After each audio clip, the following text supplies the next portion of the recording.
त्रिकोणमिति का परिचय। क्या देखने वाले हैं? त्रिकोणमिति का परिचय। ये त्रिकोणमिति का परिचय आज हम लोग करेंगे लोग, ठीक है। और प्रश्नावली 8.1 में जितने भी क्वेश्चन है उसको बारी बारी से हम लोग सॉल्व करेंगे, ठीक है।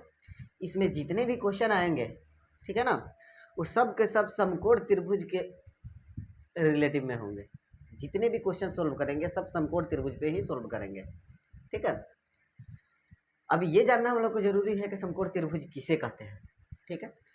तो ये तो हम लोगों ने कितना बार पढ़ा है कि तीन भुजाओं से घिरी हुई बंद आकृति को त्रिभुज कहते हैं, लेकिन हम लोग को जानना है कि समकोण त्रिभुज किसे कहते हैं।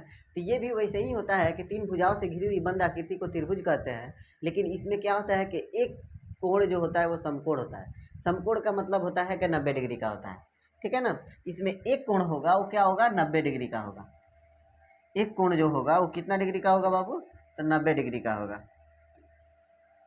ये एक कोण हो गया समकोण ABC, और ये क्या होगा, 90 डिग्री का होगा। पहली बात ये होता है। दूसरी बात इसमें ये होता है, ठीक है, कि इसको हम लोग बोलते हैं लोग ऊंचाई या शीर्षलंब। इसको हम लोग क्या बोलते हैं, ऊंचाई। किसको? AB को। AB को क्या बोलते हैं? ऊंचाई। और BC को क्या बोलते हैं? BC को हम लोग बोलते हैं लोग आधार। और जो AC है ये क्या होता है, इसको बोलते हैं हम लोग कर्ण। क्या बोलते हैं? कर्ण।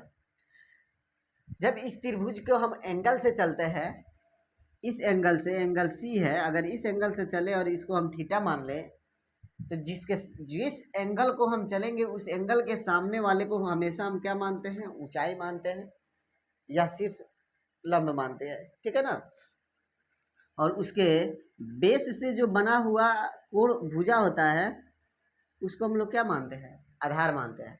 और कर्ण तो हमेशा कर्ण रहता है ना, कभी ये बदलता ही नहीं है। जब भी लिखेंगे उसको जानेंगे वो कर्ण है।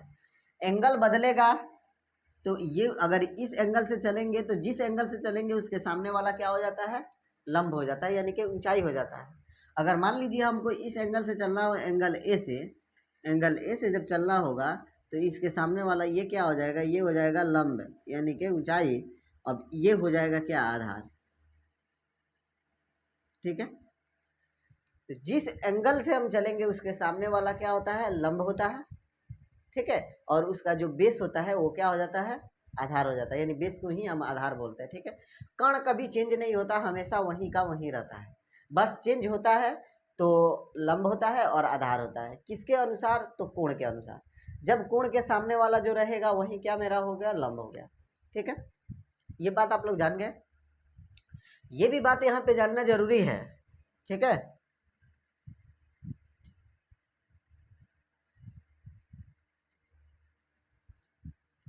ये जानना जरूरी है कि कर्ण बराबर क्या होता है। तो पहला फार्मूला होता है कर्ण, और कर्ण का स्क्वायर जब हम करते हैं, कर्ण का स्क्वायर करते हैं, ये कर्ण तो ऊंचाई यानी कि ऊंचाई का यानी कि लंब का स्क्वायर और आधार के स्क्वायर के योग के बराबर होता है। यानी कि कर्ण स्क्वायर बराबर लंब का स्क्वायर और प्लस आधार के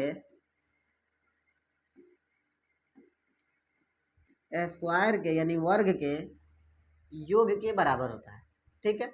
ये पहला हम लोग का जो फार्मूला मिला, ये पहला ही फार्मूला है कि कर्ण का स्क्वायर हम करते हैं तो लंब का स्क्वायर और जोड़ आधार के स्क्वायर के बराबर होता है, ठीक है।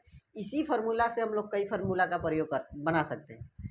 जैसे मान लीजिए अब हम लोगों को लंब बनाना है, लंब का स्क्वायर निकालना है। अच्छा, एक बात इसमें आप लोग को ये ध्यान देना है कि जो कर्ण होता है हमेशा लंब और आधार से बड़ा होता है, इसलिए इसमें किसी का भी मान निकालना होगा तो कर्ण में से घटाना होगा, ठीक है। अब इसी को हम लोग अगर बनाएंगे सिर्फ कर्ण स्क्वायर, सिर्फ कर्ण का मान निकालना हो तो लिखेंगे लंब का स्क्वायर, किसका, लंब का स्क्वायर प्लस आधार का स्क्वायर, और जब इधर से स्क्वायर भेजेंगे तो इधर क्या हो जाएगा, स्क्वायर रूट हो जाएगा। समझ में आया? अब यही हम लोग को बताना होगा, फिर अगला फार्मूला हम लोग को बनाना है कि लंब स्क्वायर क्या होता है, ठीक है। तो हम पहले ही बोले हैं आप लोगों को कि कर्ण लंब से और आधार से क्या होता है, बड़ा होता है। तो हम क्या करेंगे, कर्ण को यहीं पे रहने देंगे, आधार को इधर भेजेंगे तो आधार इधर प्लस में उधर जाएगा तो क्या हो जाएगा, माइनस में हो जाएगा। तब हम लोग लिखेंगे क्या, कर्ण का स्क्वायर माइनस आधार का स्क्वायर, कर्ण का स्क्वायर माइनस आधार का स्क्वायर, यानी कि कर्ण का स्क्वायर जब हम करेंगे तो उसमें से किसका स्क्वायर घटाना होगा बाबू, तो आधार का घटाना होगा।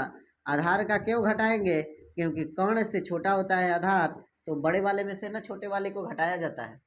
ठीक है, इसको भी अगर लंब का फॉर्मूला हम लोग को बताना होगा तो लिखेंगे कर्ण का स्क्वायर माइनस आधार का स्क्वायर, और उधर का जो स्क्वायर है वो खत्म होगा तो इधर स्क्वायर रूट हो जाएगा। ठीक है, कोई दिक्कत नहीं है।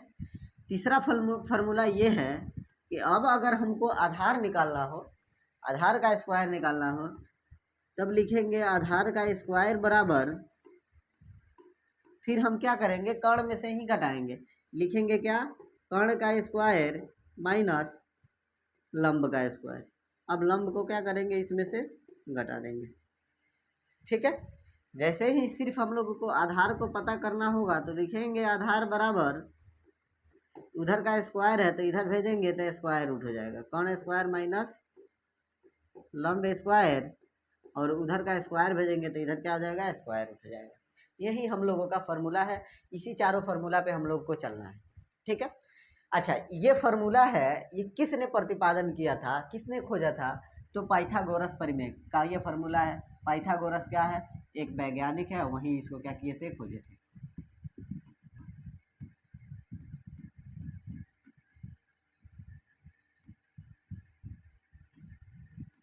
जिसको हम लोगों ने चैप्टर 6 में पढ़ा हुआ है, परिमेय में सिद्ध किए हुए हैं हम लोग।